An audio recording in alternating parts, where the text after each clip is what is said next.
27 जून बच नहीं सकते। ऐसा भी मार्ग है जो मनुष्य को सीधा देख पड़ता है, परंतु उसके अंत में मृत्यु ही मिलती है। कभी बार हमारी अपनी योजनाएं हमें परमेश्वर की योजनाओं से अधिक समझदार और अधिक सुविधाजनक जान पड़ती होंगे, तभी उन्हें अंत में मृत्यु के रास्ते हैं। यहाँ पर हम ध्यान देते हैं कि यह एक मार्ग है, ऐसा आरंभ होता है परंतु उसका अंत कई रास्ते हैं। हमारा अपना मार्ग अंत में कई रास्ते बन जाएंगे।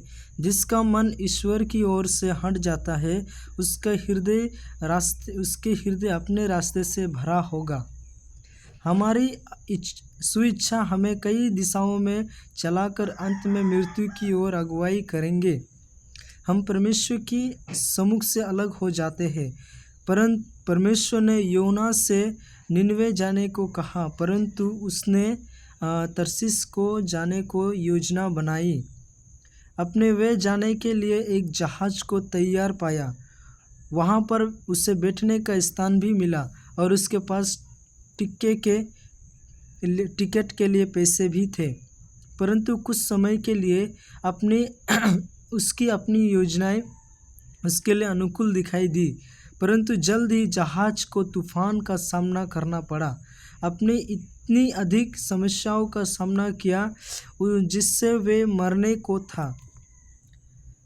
प्रिय परमेश्वर के बच्चे, क्या आप एक योना है? परमेश्वर की योजना को छोड़कर क्या आपकी अपनी योजनाएं स्मरण रखें? शीघ्र ही या देर से हो, एक तूफान आपका सामना करेगा। आप अपनी योजनाओं को छोड़ दें, चाहे वे आपकी शारीरिक मन के लिए हर्ट्स होकर दिखाई देते होंगे। यदि आप अपने जीवन और भविष्य को नाश नहीं करना चाहते तो आप शैतान के रास्ते और अपने रास्ते अलग रखें। जैसे कि योना ने अपनी योजनाएं को पूरा की, परमेश्वर की योजना को छोड़ दिया। उसे निनवे को जाने को कहा, लेकिन वे तरसीस की ओर जाने लगा। परमेश्वर की योजना को छोड़कर वो भागने लगा। इसीलिए मार्ग में उसे जाने के टाइम में सारे सुविधाएं तो मिली, लेकिन एक बड़ी समस्या और कठिनाई को परिस्थिति का सामना भी करना पड़ा। इसीलिए कई बार हम अपनी योजनाओं को छोड़कर हम परमेश्वर की योजनाओं को देखकर ही आगे बढ़ना चाहिए, ताकि शद्रक और मेशक को कठिनाई तो जान पड़ा, लेकिन उसके आखिरी में परमेश्वर उन्हें संभाला और रखवाली की। भले उस आग की भट्टा में 7 गुना बढ़ाया गया था, लेकिन वहाँ पर उसे छुटकारा स्वतंत्रता मिला।